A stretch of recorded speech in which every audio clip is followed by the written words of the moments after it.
Anne of Green Gables by Lucy Maud Montgomery. Chapter 16. Diana is invited to tea with tragic results. October was a beautiful month at Green Gables, when the birches in the hollow turned as golden as sunshine, and the maples behind the orchard were royal crimson, and the wild cherry trees along the lane put on the loveliest shades of dark red and bronzy green, while the fields sunned themselves in aftermaths. Anne revelled in the world of color about her. "Oh, Marilla," she exclaimed one Saturday morning, coming dancing in with her arms full of gorgeous boughs, "I'm so glad I live in a world where there are Octobers. It would be terrible if we just skipped from September to November, wouldn't it? Look at these maple branches. Don't they give you a thrill, several thrills? I'm going to decorate my room with them." "Messy things," said Marilla, whose aesthetic sense was not noticeably developed. "You clutter up your room entirely too much with out-of-door stuff, Anne. Bedrooms were made to sleep in." "Oh, and dream in too, Marilla. And you know, one can dream so much better in a room where there are pretty things. I'm going to put these boughs in the old blue jug and set them on my table." "Mind you don't drop leaves all over the stairs, then. I'm going on a meeting of the Aid Society at Carmody this afternoon, Anne, and I won't likely be home before dark. You'll have to get Matthew and Jerry their supper, so mind you don't forget to put the tea to draw until you sit down at the table as you did last time." "It was dreadful of me to forget," said Anne apologetically, "but that was the afternoon I was trying to think of a name for Violet Vale, and it crowded other things out. Matthew was so good, he never scolded a bit. He put the tea down himself and said we could wait a while as not. And I told him a lovely fairy story while we were waiting, so he didn't find the time long at all. It was a beautiful story, Marilla. I forgot the end of it, so I made up an end for it myself, and Matthew said he couldn't tell where the join came in." "Matthew would think it all right, Anne, if you took a notion to get up and have dinner in the middle of the night. But you keep your wits about you this time, and I don't really know if I'm doing right. It may make you more addle-pated than ever, but you can ask Diana to come over and spend the afternoon with you and have tea here." "Oh, Marilla!" Anne clasped her hands. "How perfectly lovely! You are able to imagine things after all, or else you'd never have understood how I've longed for that very thing. It will seem so nice and grown-uppish. No fear of my forgetting to put the tea to draw when I have company. Oh, Marilla, can I use the rosebud sprayed tea set?" "No, indeed. The rosebud tea set?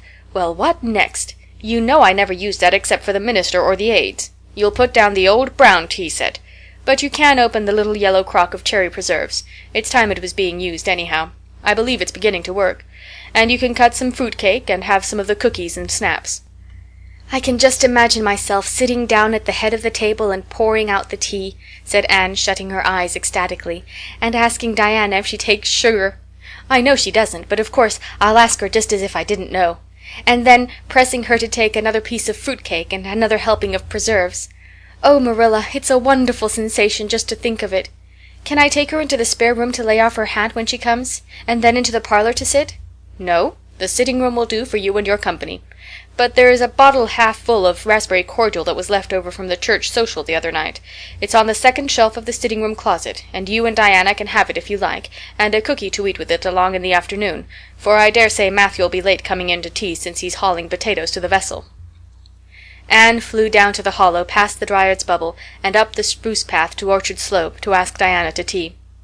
As a result, just after Marilla had driven off to Carmody, Diana came over dressed in her second-best dress and looking exactly as it is proper to look when asked out to tea. At other times she was wont to run into the kitchen without knocking, but now she knocked primly at the front door, and when Anne, dressed in her second-best, as primly opened it, both little girls shook hands as gravely as if they had never met before. This unnatural solemnity lasted until after Diana had been taken to the east gable to lay off her hat, and then had sat for 10 minutes in the sitting-room, toes in position. "How is your mother?" inquired Anne politely, just as if she had not seen Mrs. Barry picking apples that morning in excellent health and spirits. "She is very well, thank you. I suppose Mr. Cuthbert is hauling potatoes to the Lily Sands this afternoon, is he?" said Diana, who had ridden down to Mr. Harmon Andrews that morning in Matthew's cart. "Yes. Our potato crop is very good this year. I hope your father's crop is good too." "It is fairly good, thank you. Have you picked many of your apples yet?" "Oh, ever so many," said Anne, forgetting to be dignified and jumping up quickly. "Let's go out to the orchard and get some of the red sweetings, Diana. Marilla says we can have all that are left on the tree. Marilla is a very generous woman. She said we could have fruit cake and cherry preserves for tea, but it isn't good manners to tell your company what you are going to give them to eat, so I won't tell you what she said we could have to drink. Only it begins with an R and a C, and it's a bright red color. I love bright red drinks, don't you? They taste twice as good as any other color." The orchard, with its great sweeping boughs that bent to the ground with fruit, proved so delightful that the little girl spent most of the afternoon in it, sitting in a grassy corner where the frost had spared the green, and the mellow autumn sunshine lingered warmly, eating apples and talking as hard as they could. Diana had much to tell Anne of what went on in school. She had to sit with Gertie Pye, and she hated it. Gertie squeaked her pencil all the time, and it just made her, Diana's, blood run cold. Ruby Gillis had charmed all her warts away, true's you live, with a magic pebble that old Mary Joe from the creek gave her. You had to rub the warts with the pebble and then throw it away over your left shoulder at the time of the new moon, and the warts would all go. Charlie Sloane's name was written up with M. White's on the porch wall, and M. White was awful mad about it. Sam Boulter had sassed Mr. Phillips in class, and Mr. Phillips whipped him, and Sam's father came down to the school and dared Mr. Phillips to lay a hand on one of his children again. And Mattie Andrews had a new red hood and a blue crossover with tassels on it, and the airs she put on about it were perfectly sickening. And Lizzie Wright didn't speak to Mamie Wilson because Mamie Wilson's grown-up sister had cut out Lizzie Wright's grown-up sister with her bow, and everybody missed Anne so and wished she'd come to school again. And Gilbert Blythe— But Anne didn't want to hear about Gilbert Blythe. She jumped up hurriedly and said suppose they go in and have some raspberry cordial. Anne looked on the second shelf of the room pantry, but there was no bottle of raspberry cordial there. Search revealed it away back on the top shelf. Anne put it on a tray and set it on the table with a tumbler. "Now please help yourself, Diana," she said politely. "I don't believe I'll have any just now. I don't feel as if I wanted any after all those apples." Diana poured herself out a tumblerful, looked at its bright red hue admiringly, and then sipped it daintily. "That's awfully nice raspberry cordial, Anne," she said. "I didn't know raspberry cordial was so nice." "I'm real glad you like it. Take as much as you want. I'm going to run out and stir the fire up. There are so many responsibilities on a person's mind when they're keeping house, isn't there?" When Anne came back from the kitchen, Diana was drinking her second glassful of cordial, and being entreated thereto by Anne, she offered no particular objection to the drinking of a third. The tumblerfuls were generous ones, and the raspberry cordial was certainly very nice. "The nicest I ever drank," said Diana. "It's ever so much nicer than Mrs. Lynde's, although she brags of hers so much. It doesn't taste a bit like hers." "I should think Marilla's raspberry cordial would probably be nicer than Mrs. Lynde's," said Anne loyally. "Marilla is a famous cook. She is trying to teach me to cook, but I assure you, Diana, it is uphill work. There is so little scope for imagination in cookery. You just have to go by rules. The last time I made a cake I forgot to put the flour in. I was thinking the loveliest story about you and me, Diana. I thought you were desperately ill with smallpox and everybody deserted you, but I went boldly to your bedside and nursed you back to life, and then I took the smallpox and died, and I was buried under those poplar trees in the graveyard, and you planted a rosebush by my grave and watered it with your tears, and you never, never forgot the friend of your youth who sacrificed her life for you. Oh, it was such a pathetic tale, Diana. The tears just rained down over my cheeks while I mixed the cake, but I forgot the flour, and the cake was a dismal failure. Flour is so essential to cakes, you know. Marilla was very cross, and I don't wonder. I'm a great trial to her. She was terribly mortified about the pudding sauce last week. We had a plum pudding for dinner on Tuesday, and there was half the pudding in a pitcherful of sauce left over. Marilla said there was enough for another dinner, and told me to set it on the pantry shelf and cover it. I meant to cover it just as much as could be, Diana, but when I carried it in I was imagining I was a nun. Of course, I'm a Protestant, but I imagined I was a Catholic, taking the veil to bury a broken heart in cloistered seclusion. And I forgot all about covering the pudding sauce. I thought of it next morning and ran to the pantry. Diana, fancy if you can my extreme horror at finding a mouse drowned in that pudding sauce. I lifted the mouse out with a spoon and threw it out in the yard, and then I washed the spoon in 3 waters. Marilla was out milking, and I fully intended to ask her when she came in if I'd give the sauce to the pigs, but when she did come in I was imagining that I was a frost fairy going through the woods turning the trees red and yellow, whichever they wanted to be, so I never thought about that pudding sauce again, and Marilla sent me out to pick apples. Well, Mr. and Mrs. Chester Ross from Spencervale came here that morning. You know they're very stylish people, especially Mrs. Chester Ross. When Marilla called me in, dinner was all ready and everybody was at the table. I tried to be as polite and dignified as I could be, for I wanted Mrs. Chester Ross to think I was a ladylike little girl, even if I wasn't pretty. Everything went right until I saw Marilla coming with the plum pudding in one hand and the pitcher of pudding sauce warmed up in the other. Diana, that was a terrible moment. I remembered everything, and I just stood up in my place and shrieked out, "Marilla, you mustn't use that pudding sauce! There was a mouse drowned in it! I forgot to tell you before!" Oh, Diana, I shall never forget that awful moment if I live to be 100. Mrs. Chester Ross just looked at me, and I thought I would sink through the floor with mortification. She is such a perfect housekeeper, and fancy what she must have thought of us." Marilla turned red as fire, but she never said a word. Then she just carried that sauce and pudding out and brought in some strawberry preserves. She even offered me some, but I couldn't swallow a mouthful. It was like heaping coals of fire on my head. After Mrs. Chester Ross went away, Marilla gave me a dreadful scolding. "Why, Diana, what is the matter?" Diana had stood up very unsteadily. Then she sat down again, putting her hands to her head. I'm awful sick," she said, a little thickly. I must go right home." "Oh, you mustn't dream of going home without your tea," cried Anne in distress. "I'll get it right off. I'll go and put the tea down this very minute." "I must go home," repeated Diana stupidly but determinedly. "Let me get you a lunch anyhow," implored Anne. "Let me give you a bit of fruit cake and some of the cherry preserves. Lie down on the sofa for a little while and you'll be better. Where do you feel bad?" "I must go home," said Diana, and that was all she would say. In vain Anne pleaded. "I never heard of company going home without tea," she mourned. "Oh, Diana, do you suppose that it's possible you're really taking the smallpox? If you are, I'll go and nurse you, you can depend on that. I'll never forsake you. But I do wish you'd stay till after tea. Where do you feel bad?" "I'm awful dizzy," said Diana. And indeed she walked very dizzily. Anne, with tears of disappointment in her eyes, got Diana's hat and went with her as far as the Barry yard fence. Then she wept all the way back to Green Gables, where she sorrowfully put the remainder of the raspberry cordial back into the pantry and got tea ready for Matthew and Jerry, with all the zest gone out of the performance. The next day was Sunday, and as the rain poured down in torrents from dawn till dusk, Anne did not stir abroad from Green Gables. Monday afternoon Marilla sent her down to Mrs. Lynde's on an errand. In a very short space of time Anne came flying back up the lane with tears rolling down her cheeks. Into the kitchen she dashed and flung herself face downward on the sofa in an agony. "Whatever has gone wrong now, Anne?" queried Marilla in doubt and dismay. "I do hope you haven't gone and been saucy to Mrs. Lynde again." No answer from Anne save more tears and stormier sobs. "Anne Shirley, when I ask you a question I want to be answered. Sit right up this very minute and tell me what you are crying about." Anne sat up, tragedy personified.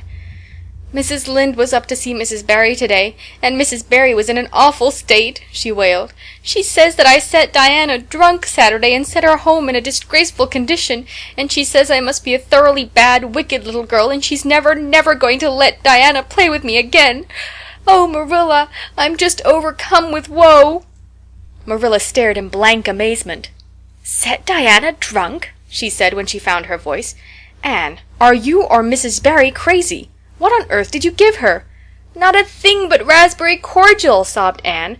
"I never thought raspberry cordial would set people drunk, Marilla, not even if they drank 3 big tumblerfuls as Diana did. Oh, it sounds so like Mrs. Thomas's husband. But I didn't mean to set her drunk." "Drunk fiddlesticks," said Marilla, marching to the sitting-room pantry. There on the shelf was a bottle which she at once recognized as one containing some of her 3-year-old homemade currant wine, for which she was celebrated in Avonlea, although certain of the stricter sort, Mrs. Barry among them, disapproved strongly of it. And at the same time Marilla recollected that she had put the bottle of raspberry cordial down in the cellar instead of in the pantry as she had told Anne. She went back to the kitchen with the wine bottle in her hand. Her face was twitching in spite of herself. "Anne, you certainly have a genius for getting into trouble. You went and gave Diana currant wine instead of raspberry cordial. Didn't you know the difference yourself?" "I never tasted it," said Anne. "I thought it was the cordial. I meant to be so hospitable. Diana got awfully sick and had to go home. Mrs. Barry told Mrs. Lynde she was simply dead drunk. She just laughed silly-like when her mother asked what was the matter, and went to sleep and slept for hours. Her mother smelled her breath and knew she was drunk. She had a fearful headache all day yesterday. Mrs. Barry is so indignant. She will never believe but what I did it on purpose."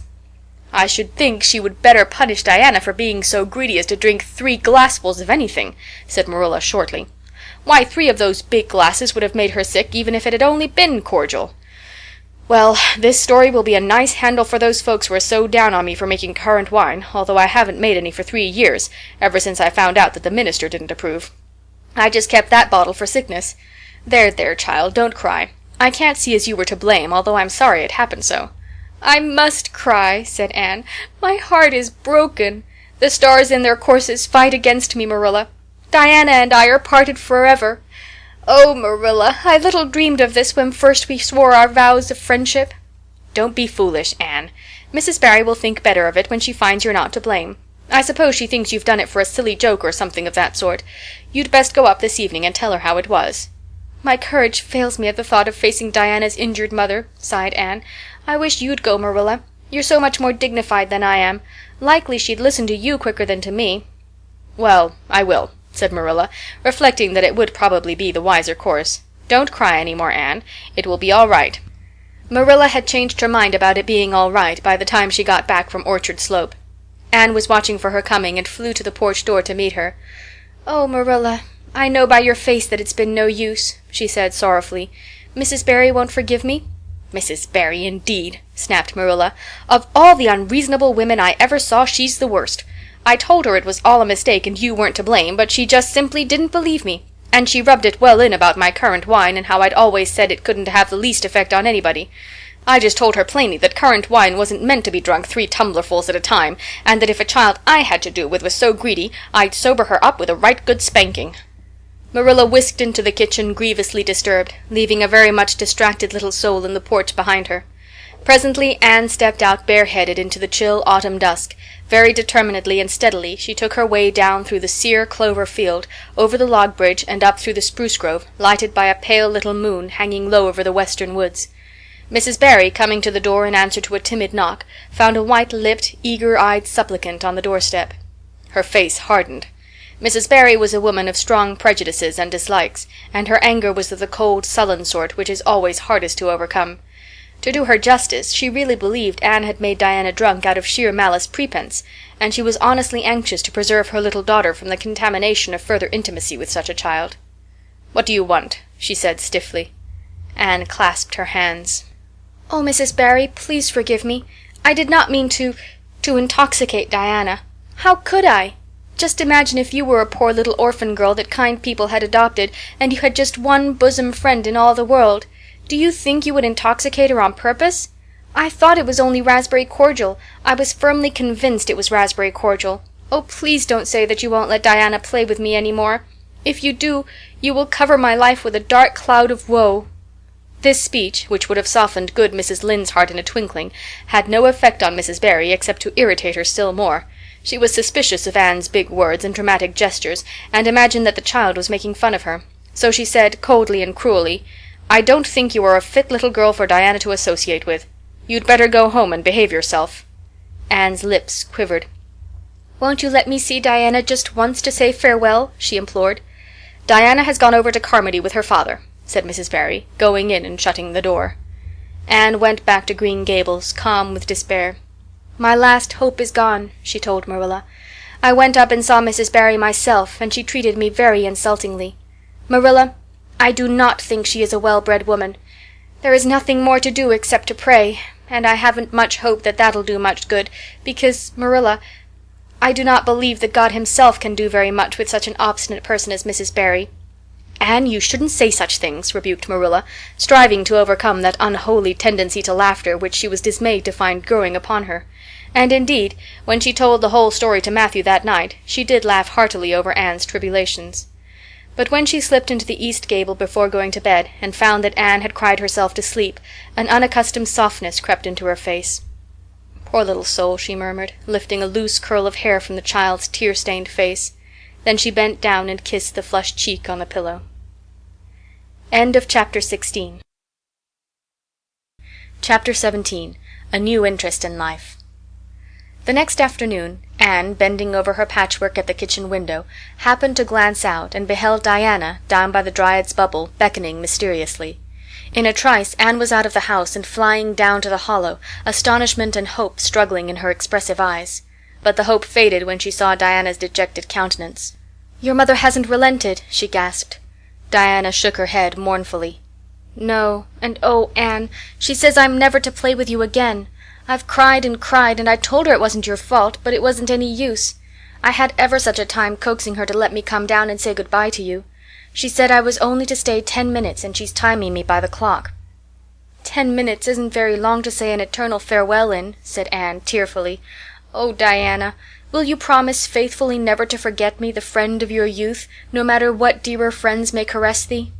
"Indeed I will," sobbed Diana, "and I'll never have another bosom friend. I don't want to have. I couldn't love anybody as I love you." "Oh, Diana," cried Anne, clasping her hands, "do you love me?" "Why, of course I do. Didn't you know that?" "No." Anne drew a long breath. "I thought you liked me, of course, but I never hoped you loved me. Why, Diana, I didn't think anybody could love me. Nobody ever has loved me since I can remember. Oh, this is wonderful. It's a ray of light which will forever shine on the darkness of a path severed from thee, Diana. Oh, just say it once again." "I love you devotedly, Anne," said Diana staunchly, "and I always will. You may be sure of that." "And I will always love thee, Diana," said Anne, solemnly extending her hand. "In the years to come thy memory will shine like a star over my lonely life, as that last story we read together says. Diana, wilt thou give me a lock of thy jet-black tresses in parting to treasure forevermore?" "Have you got anything to cut it with?" queried Diana, wiping away the tears which Anne's affecting accents had caused to flow afresh, and returning to practicalities. "Yes, I've got my patchwork scissors in my apron pocket, fortunately," said Anne. She solemnly clipped one of Diana's curls. "Fare thee well, my beloved friend. Henceforth we must be as strangers, though living side by side, but my heart will ever be faithful to thee." Anne stood and watched Diana out of sight, mournfully waving her hand to the latter whenever she turned to look back. Then she returned to the house, not a little consoled for the time being by this romantic parting. "It's all over," she informed Marilla. "I shall never have another friend. I'm really worse off than ever before, for I haven't even Katie Maurice and Violetta now. And even if I had, it wouldn't be the same. Somehow little dream girls are not satisfying after a real friend. Diana and I had such an affecting farewell down by the spring. It will be sacred in my memory forever. I used the most pathetic language I could think of and said thou and thee. Thou and thee seems so much more romantic than you. Diana gave me a lock of her hair, and I'm going to sew it up in a little bag and wear it round my neck all my life. Please see that it is buried with me, for I don't believe I'll live very long. Perhaps when she sees me lying cold and dead before her, Mrs. Barry may feel remorse for what she has done, and will let Diana come to my funeral." "I don't think there is much fear of your dying of grief as long as you can talk, Anne," said Marilla unsympathetically. The following Monday Anne surprised Marilla by coming down from her room with her basket of books on her arm and hip, and her lips primmed up into a line of determination. "I'm going back to school," she announced. "That is all there is left in life for me, now that my friend has been ruthlessly torn from me. In school I can look at her and muse over days departed." "You'd better muse over your lessons and sums," said Marilla, concealing her delight at this development of the situation. "If you're going back to school I hope we'll hear no more of breaking slates over people's heads and such carryings on. Behave yourself and do just what your teacher tells you." "I'll try to be a model pupil," agreed Anne dolefully. "There won't be much fun in it, I expect. Mr. Phillips said Minnie Andrews was a model pupil, and there isn't a spark of imagination or life in her. She is just dull and poky, and never seems to have a good time. But I feel so depressed that perhaps it will come easy to me now. I'm going round by the road. I couldn't bear to go by the birch path all alone. I should weep bitter tears if I did." Anne was welcomed back to school with open arms. Her imagination had been sorely missed in games, and her voice in the singing, and her dramatic ability in the perusal aloud of books at dinner hour. Ruby Gillis smuggled 3 blue plums over to her during Testament reading.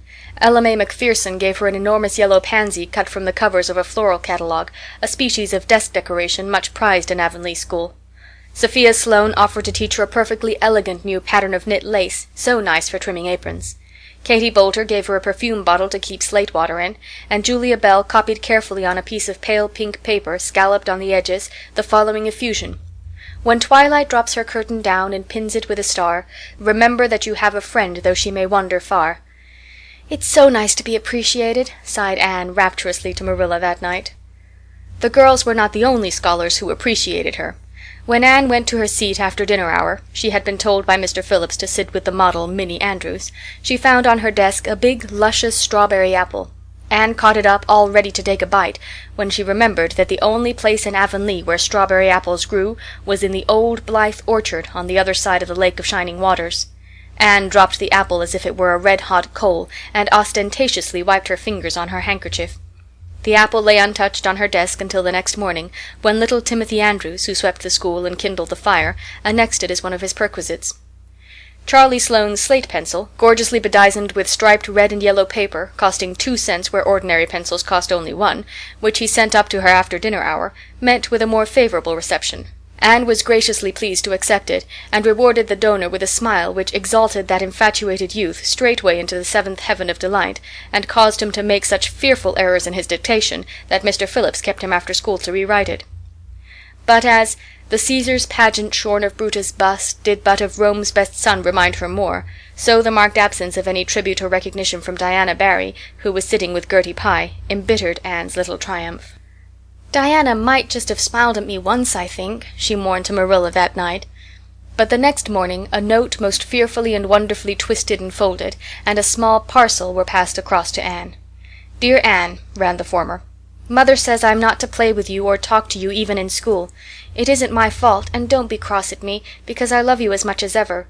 I miss you awfully to tell all my secrets to, and I don't like Gertie Pye one bit. I made you one of the new bookmarkers out of red tissue paper. They're awfully fashionable now, and only 3 girls in school know how to make them. When you look at it, remember your true friend, Diana Barry." Anne read the note, kissed the bookmark, and dispatched a prompt reply back to the other side of the school. "My own darling Diana, of course I am not cross at you because you have to obey your mother. Our spirits can commune. I shall keep your lovely present forever. Minnie Andrews is a very nice little girl, although she has no imagination, but after having been Diana's bosom friend I cannot be Minnie's. Please excuse mistakes because my spelling isn't very good yet, although much improved. Yours until death do us part, Anne or Cordelia Shirley. P.S. I shall sleep with your letter under my pillow tonight. A or C.S." Marilla pessimistically expected more trouble, since Anne had again begun to go to school, but none developed. Perhaps Anne caught something of the model spirit from Minnie Andrews. At least, she got on very well with Mr. Phillips thenceforth. She flung herself into her studies heart and soul, determined not to be outdone in any class by Gilbert Blythe. The rivalry between them was soon apparent. It was entirely good-natured on Gilbert's side, but it is much to be feared that the same thing cannot be said of Anne, who had certainly an unpraiseworthy tenacity for holding grudges. She was as intense in her hatreds as in her loves. She would not stoop to admit that she meant to rival Gilbert in schoolwork, because that would have been to acknowledge his existence, which Anne persistently ignored. But the rivalry was there, and honors fluctuated between them. Now Gilbert was head of the spelling class. Now Anne, with a toss of her long red braids, spelled him down. One morning Gilbert had all his sums done correctly, and had his name written on the blackboard on the roll of honor. The next morning Anne, having wrestled wildly with decimals the entire evening before, would be first. One awful day they were ties, and their names were written up together. It was almost as bad as a take notice, and Anne's mortification was as evident as Gilbert's satisfaction. When the written examinations at the end of each month were held the suspense was terrible. The first month Gilbert came out 3 marks ahead. The second Anne beat him by 5. But her triumph was marred by the fact that Gilbert congratulated her heartily before the whole school. It would have been ever so much sweeter to her if he had felt the sting of his defeat. Mr. Phillips might not be a very good teacher, but a pupil so inflexibly determined on learning as Anne was could hardly escape making progress under any kind of teacher. By the end of the term Anne and Gilbert were both promoted into the 5th class and allowed to begin studying the elements of the branches, by which Latin, geometry, French, and algebra were meant. In geometry Anne met her Waterloo. "It's perfectly awful stuff, Marilla," she groaned. "I'm sure I'll never be able to make head or tail of it. There is no scope for imagination in it at all. Mr. Phillips says I'm the worst dunce he ever saw at it. And some of the others are so smart at it. It's extremely mortifying, Marilla. Even Diana gets along better than I do. But I don't mind being beaten by Diana. Even although we meet as strangers now, I still love her with an inextinguishable love. It makes me very sad at times to think about her. But really, Marilla, one can't stay sad very long in such an interesting world, can one?" End of Chapter 17. Chapter 18. Anne to the Rescue. All things great are wound up with all things little. At first glance it might not seem that the decision of a certain Canadian premier to include Prince Edward Island in a political tour could have much or anything to do with the fortunes of little Anne Shirley at Green Gables. But it had.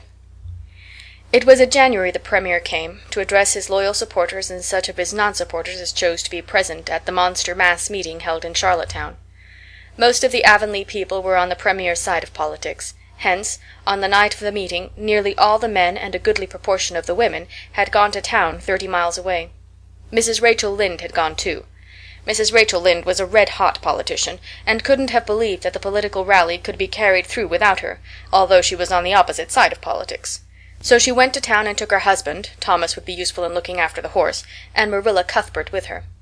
Marilla had a sneaking interest in politics herself, and as she thought it might be her only chance to see a real live premier, she promptly took it, leaving Anne and Matthew to keep house until her return the following day.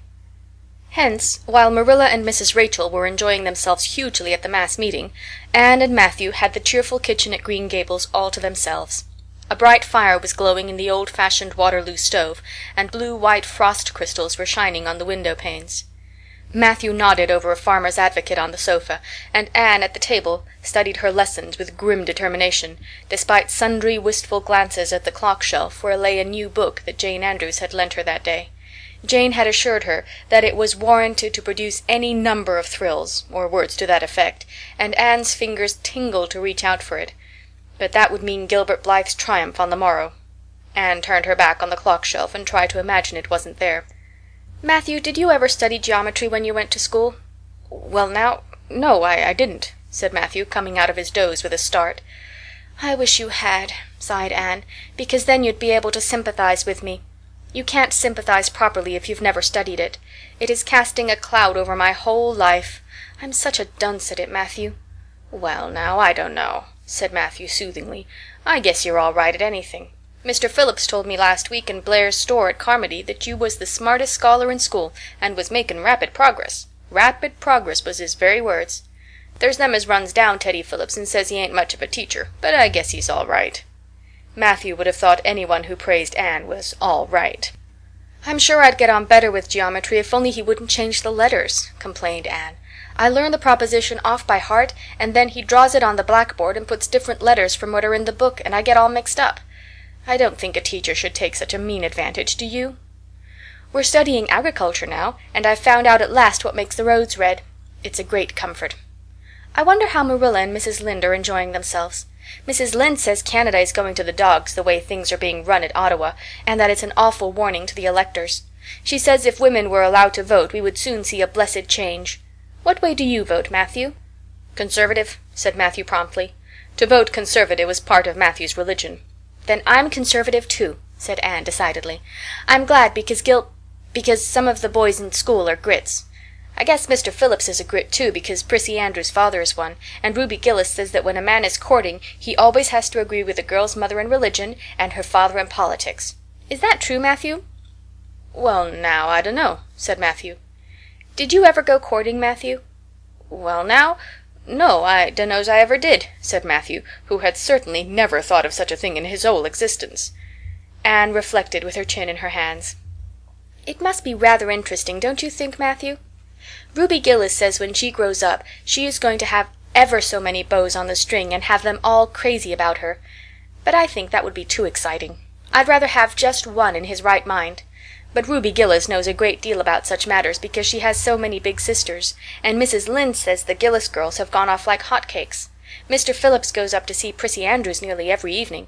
He says it is to help her with her lessons, but Miranda Sloane is studying for Queen's too, and I should think she needed help a lot more than Prissy because she's ever so much stupider, but he never goes to help her in the evenings at all. There are a great many things in this world that I can't understand very well, Matthew." "Well now, I don't know as I comprehend them all myself," acknowledged Matthew. "Well, I suppose I must finish up my lessons. I won't allow myself to open that new book Jane lent me until I'm through, but it's a terrible temptation, Matthew. Even when I turn my back on it I can see it there just as plain. Jane said she cried herself sick over it. I love a book that makes me cry. But I think I'll carry that book into the sitting room and lock it in the jam closet and give you the key. And you must not give it to me, Matthew, until my lessons are done, not even if I implore you on my bended knees. It's all very well to say resist temptation, but it's ever so much easier to resist it if you can't get the key. And then shall I run down the cellar and get some russets, Matthew? Wouldn't you like some russets?" "Well now, I don't know but what I would," said Matthew, who never ate russets, but knew Anne's weakness for them. Just as Anne emerged triumphantly from the cellar with her plate full of russets, came the sound of flying footsteps on the icy boardwalk outside, and the next moment the kitchen door was flung open, and in rushed Diana Barry, white-faced and breathless, with a shawl wrapped hastily around her head. Anne promptly let go of her candle and plate in her surprise, and plate, candle, and apples crashed together down the cellar ladder and were found at the bottom embedded in melted grease the next day by Marilla, who gathered them up and thanked mercy the house hadn't been set on fire.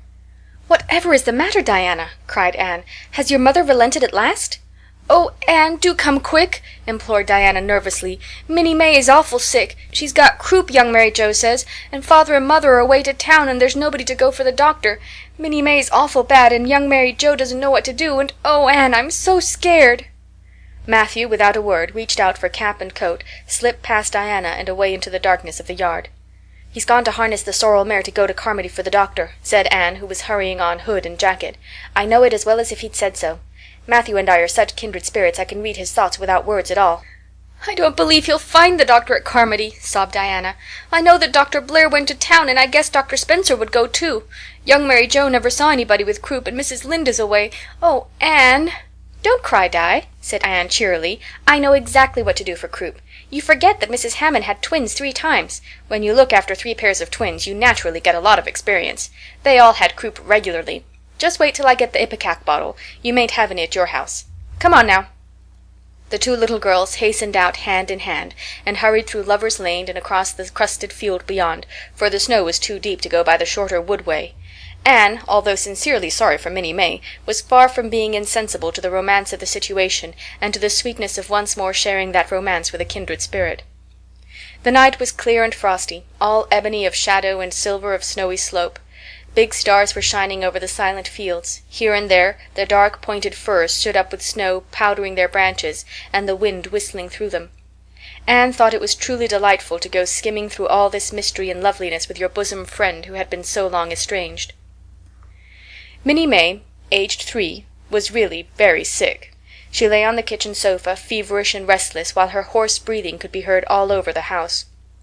Young Mary Joe, a buxom, broad-faced French girl from the Creek, whom Mrs. Barry had engaged to stay with the children during her absence, was helpless and bewildered, quite incapable of thinking what to do, or doing it if she thought of it. Anne went to work with skill and promptness. "Minnie May has croup all right. She's pretty bad, but I've seen them worse. First, we must have lots of hot water. I declare, Diana, there isn't more than a cupful in the kettle.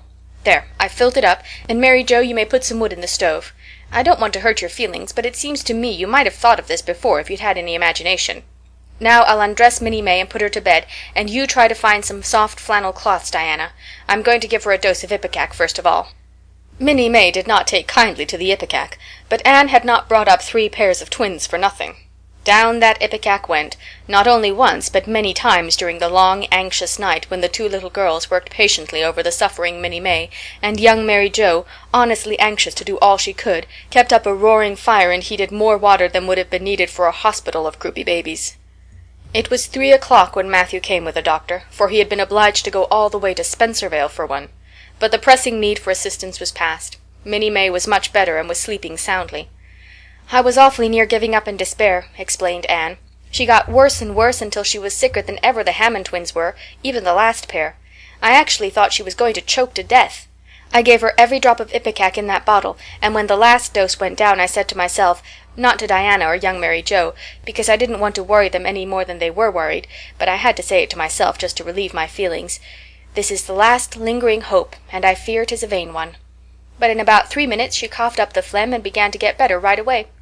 You must just imagine my relief, doctor, because I can't express it in words. You know, there are some things that cannot be expressed in words." "Yes, I know," nodded the doctor. He looked at Anne as if he were thinking some things about her that couldn't be expressed in words. Later on, however, he expressed them to Mr. and Mrs. Barry. "That little red-headed girl they have over at Cuthberts is as smart as they make 'em. I tell you, she saved that baby's life, for it would have been too late by the time I got there. She seems to have a skill and presence of mind perfectly wonderful in a child of her age. I never saw anything like the eyes of her when she was explaining the case to me."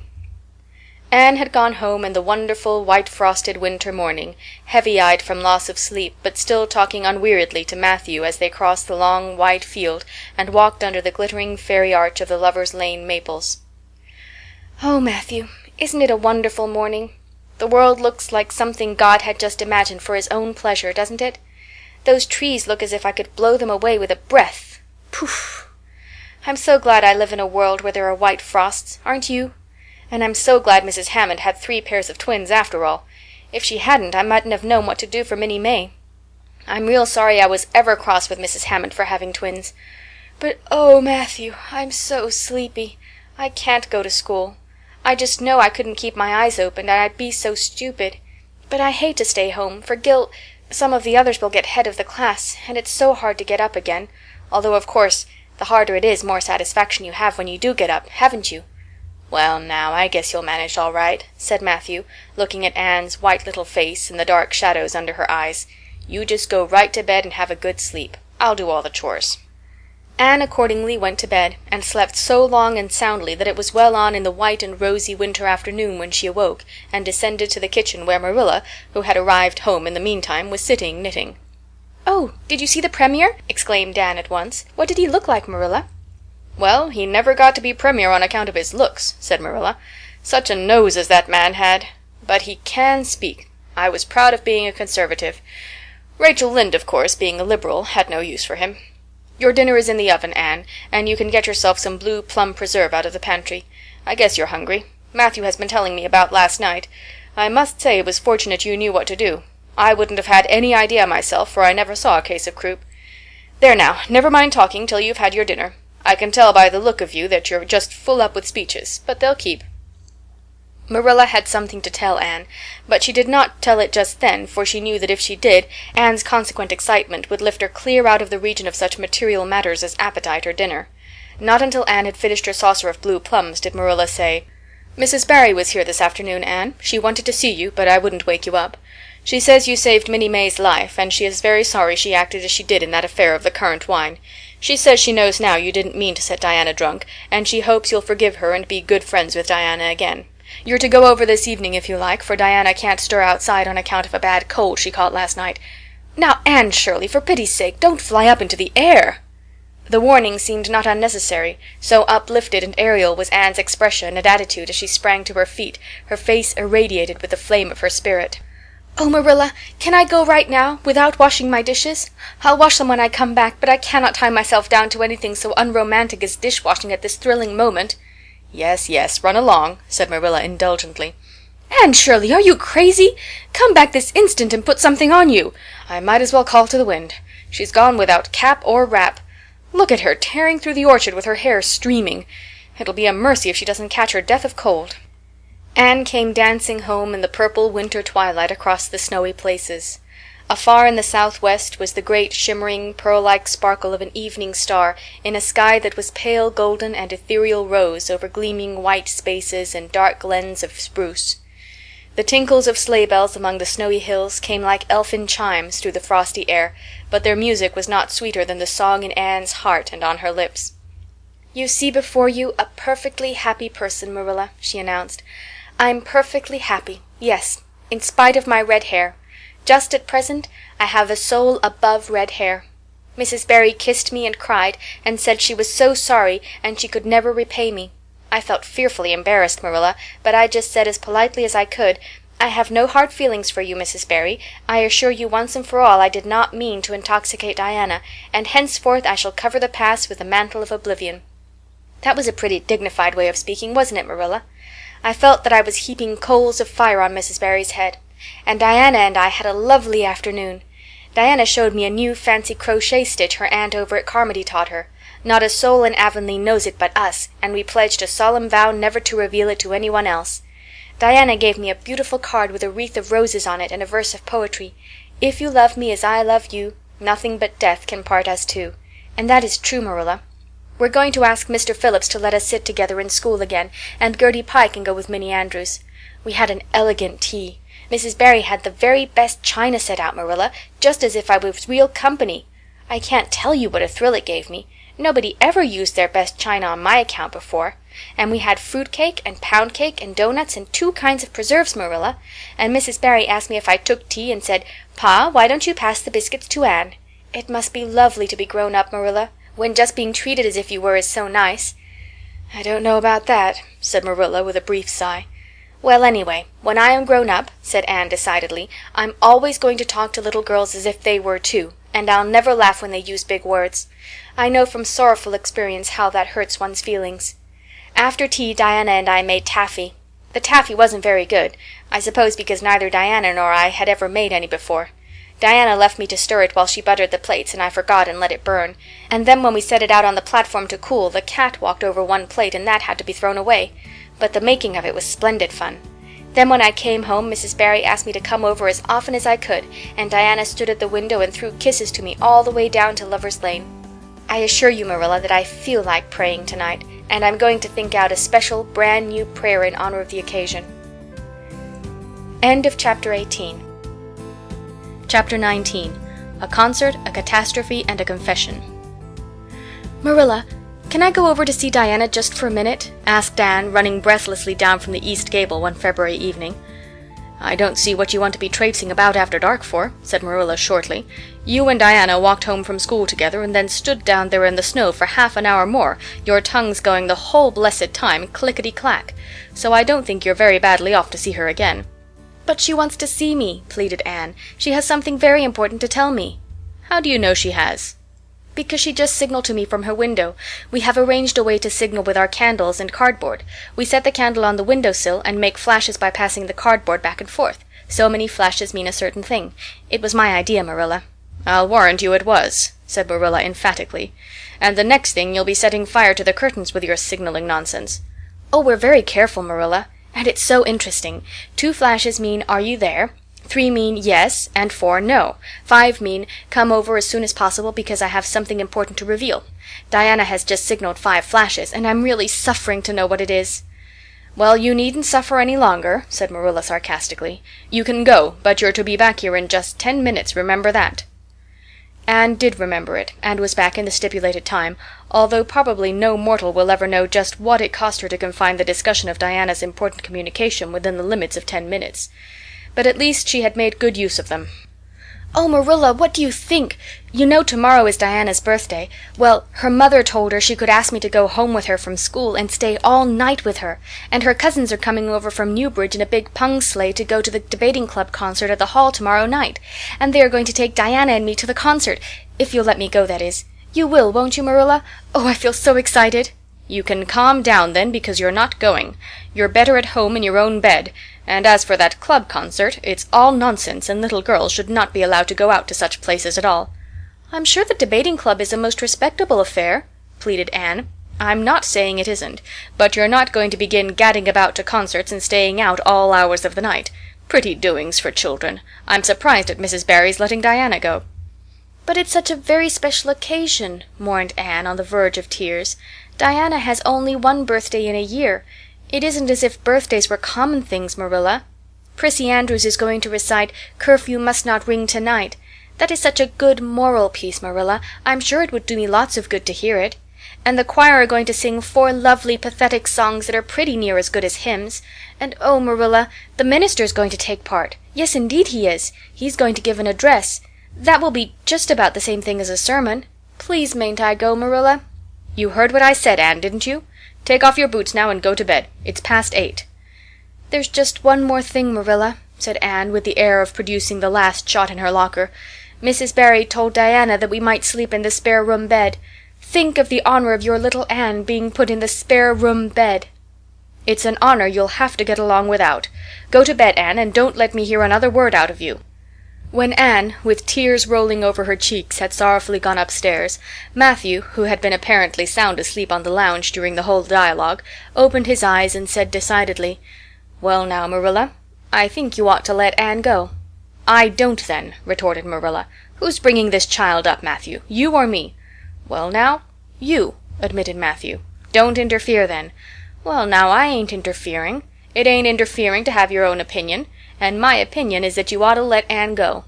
"You'd think I ought to let Anne go to the moon if she took the notion, I've no doubt," was Marilla's amiable rejoinder. "I might have let her spend the night with Diana, if that was all, but I don't approve of this concert plan. She'd go there and catch cold, like as not, and have her head filled up with nonsense and excitement. It would unsettle her for a week. I understand that child's disposition and what's good for it better than you, Matthew." "I think you ought to let Anne go," repeated Matthew firmly. Argument was not his strong point, but holding fast to his opinion certainly was. Marilla gave a gasp of helplessness and took refuge in silence. The next morning, when Anne was washing the breakfast dishes in the pantry, Matthew paused on his way out to the barn to say to Marilla again, "I think you ought to let Anne go, Marilla." For a moment Marilla looked things not lawful to be uttered. Then she yielded to the inevitable and said tartly, "Very well, she can go, since nothing else'll please you." Anne flew out of the pantry, dripping dishcloth in hand. "Oh, Marilla, Marilla, say those blessed words again." "I guess once is enough to say them.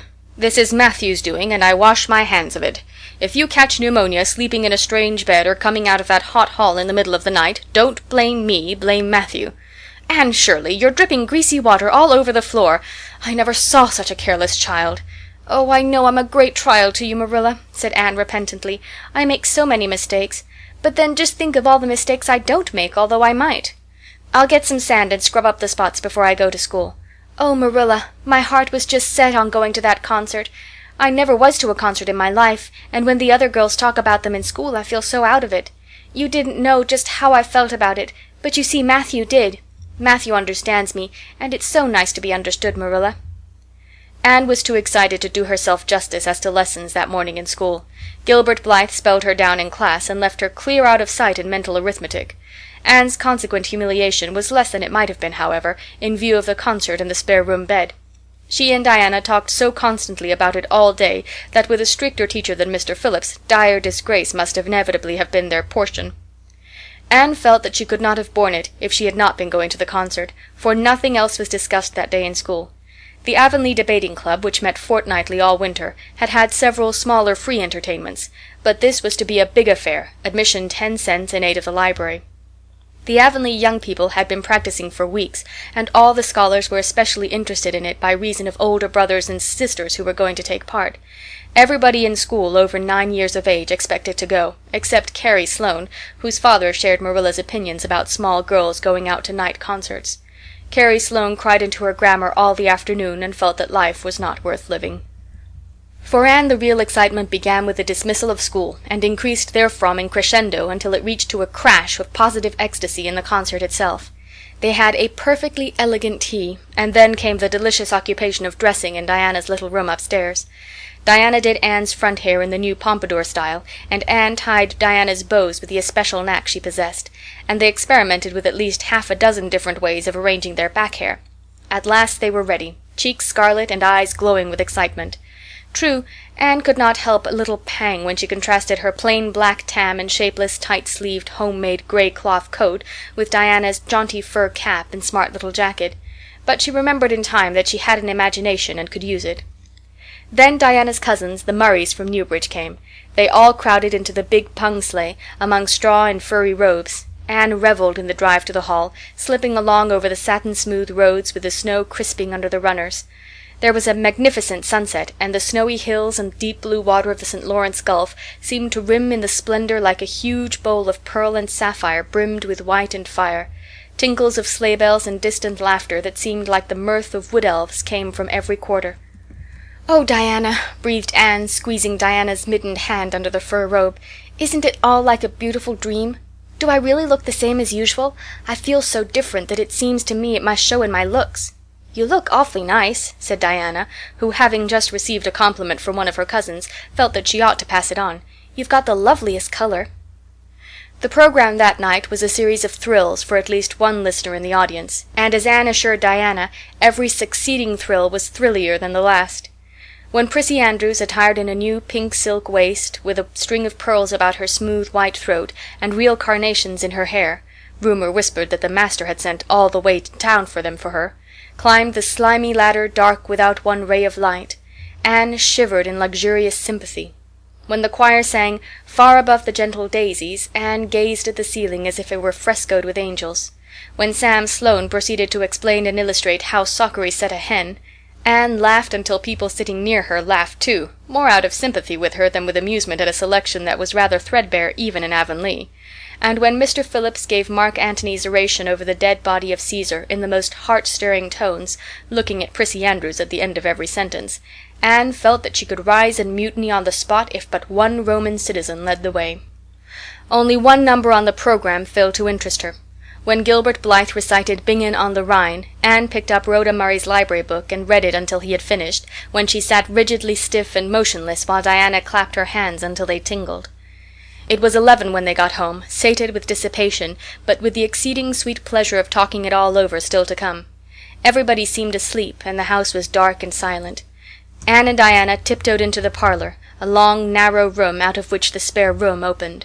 It was pleasantly warm and dimly lighted by the embers of a fire in the grate.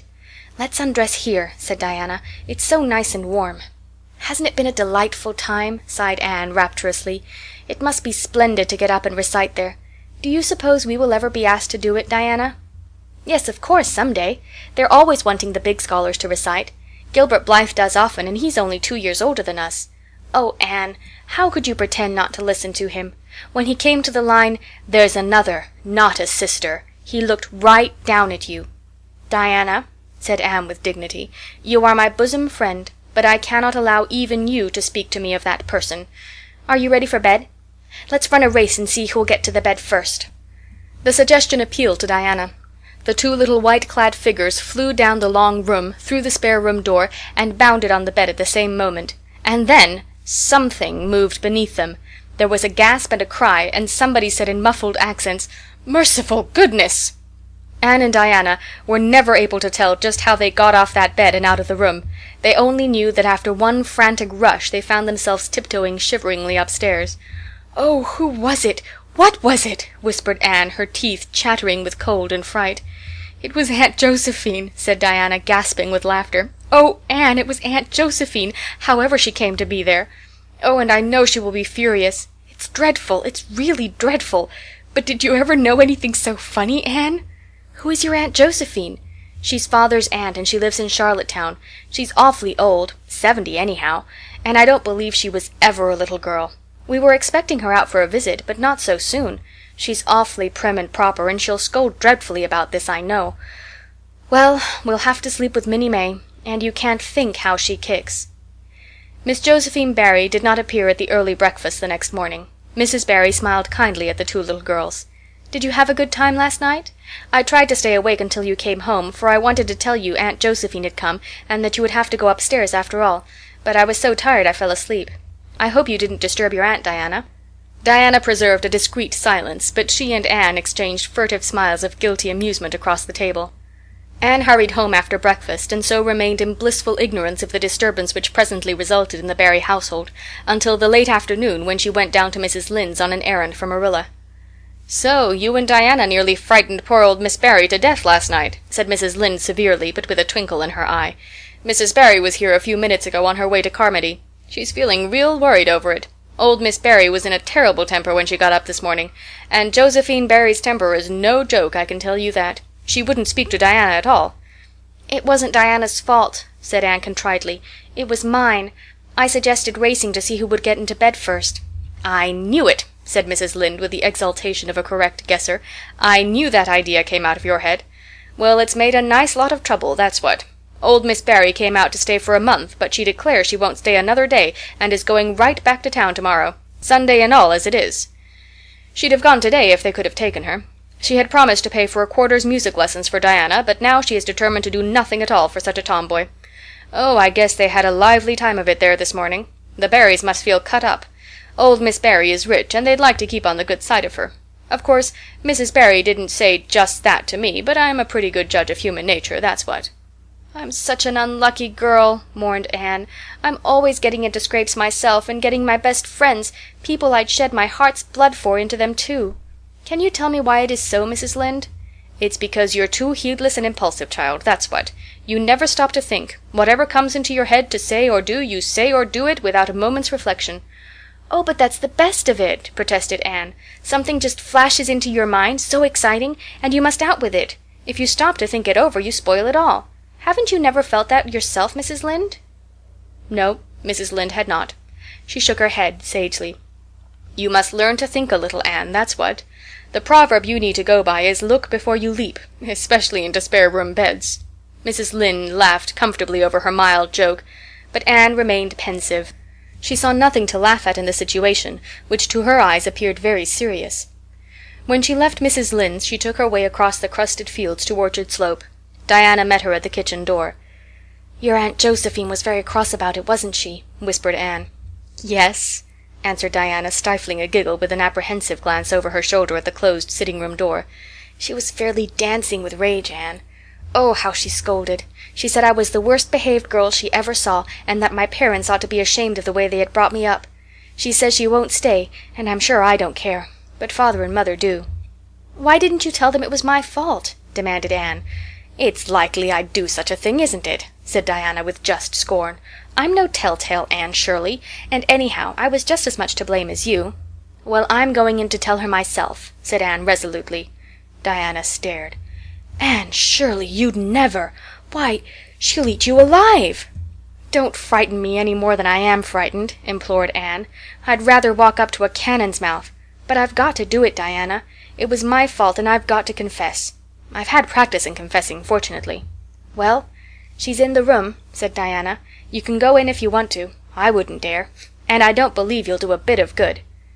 With this encouragement Anne bearded the lion in its den, that is to say, walked resolutely up to the sitting-room door and knocked faintly. A sharp "Come in" followed. Miss Josephine Barry, thin, prim, and rigid, was knitting fiercely by the fire, her wrath quite unappeased, and her eyes snapping through her gold-rimmed glasses. She wheeled around in her chair, expecting to see Diana, and beheld a white-faced girl whose great eyes were brimmed up with a mixture of desperate courage and shrinking terror. "Who are you?" demanded Miss Josephine Barry without ceremony. "I'm Anne of Green Gables," said the small visitor tremulously, clasping her hands with her characteristic gesture. "And I've come to confess, if you please." "Confess what?" "That it was all my fault about jumping into bed on you last night. I suggested it. Diana would never have thought of such a thing, I'm sure. Diana is a very ladylike girl, Miss Barry, so you must see how unjust it is to blame her." "Oh, I must, hey? I rather think Diana did her share of the jumping, at least. Such carryings on in a respectable house." "But we were only in fun," persisted Anne. "I think you ought to forgive us, Miss Barry, now that we've apologized. And anyhow, please forgive Diana and let her have her music lessons. Diana's heart is set on her music lessons, Miss Barry, and I know too well what it is to set your heart on a thing and not get it. If you must be cross with anyone, be cross with me. I've been so used in my early days to having people cross at me that I can endure it much better than Diana can." Much of the snap had gone out of the old lady's eyes by this time, and was replaced by a twinkle of amused interest. But she still said severely, "I don't think it is any excuse for you that you were only in fun. Little girls never indulged in that kind of fun when I was young. You don't know what it is to be awakened out of a sound sleep, after a long and arduous journey, by two great girls coming bouncing down on you." "I don't know, but I can imagine," said Anne eagerly. "I'm sure it must have been very disturbing. But then there is our side of it, too. Have you any imagination, Miss Barry? If you have, just put yourself in our place. We didn't know there was anybody in that bed, and you nearly scared us to death. It was simply awful the way we felt. And then we couldn't sleep in the spare room after being promised. I suppose you are used to sleeping in spare rooms, but just imagine what you would feel like if you were a little orphan girl who never had such an honor." All the snap had gone by this time. Miss Barry actually laughed, a sound which caused Diana, waiting in speechless anxiety in the kitchen outside, to give a great gasp of relief.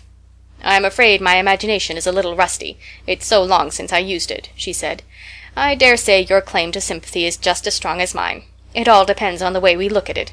Sit down here and tell me about yourself." "I am very sorry I can't," said Anne firmly. "I would like to, because you seem like an interesting lady, and you might even be a kindred spirit, although you don't look very much like it. But it is my duty to go home to Miss Marilla Cuthbert. Miss Marilla Cuthbert is a very kind lady who has taken me to bring up properly. She is doing her best, but it is very discouraging work. You must not blame her because I jumped on the bed. But before I go, I do wish you would tell me if you'll forgive Diana and stay just as long as you meant to in Avonlea." "I think perhaps I will, if you will come over and talk to me occasionally," said Miss Barry. That evening Miss Barry gave Diana a silver bangle bracelet and told the senior members of the household that she had unpacked her valise. "I've made up my mind to stay simply for the sake of getting better acquainted with that Anne girl," she said frankly. "She amuses me, and at my time of life an amusing person is a rarity." Marilla's only comment when she heard the story was, "I told you so." This was for Matthew's benefit. Miss Barry stayed her month out and over. She was a more agreeable guest than usual, for Anne kept her in good humor. They became firm friends. When Miss Barry went away she said, Remember, you Anne girl, when you come to town you're to visit me, and I'll put you in my very sparest spare room bed to sleep in."